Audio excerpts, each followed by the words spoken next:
Welcome back नाज़रीन नवाखे update कनालू Hyderabad के कासमाबाद वारे इलाके में मुख्तियारकार माजिद खास के लीजिए घर में लाश हथायो।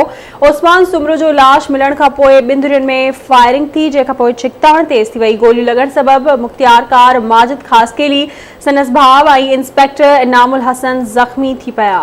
बिल्कुल नाज़रीन, मुख्तियारकार ऐं संदसि भाउ खे गणिती जोगी हालत में कराची मुंतकिल किया वियो आहे। वाक़े खां पोइ समूरा बिरादरी जे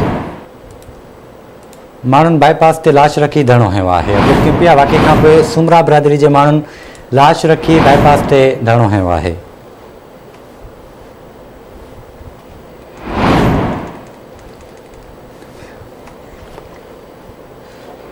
आगाह कयूं पिया, हैदराबाद के कासमाबाद वारे इलाइक़े में मुख्तियारकार माजिद खास के लिए घर में लाश हथायो।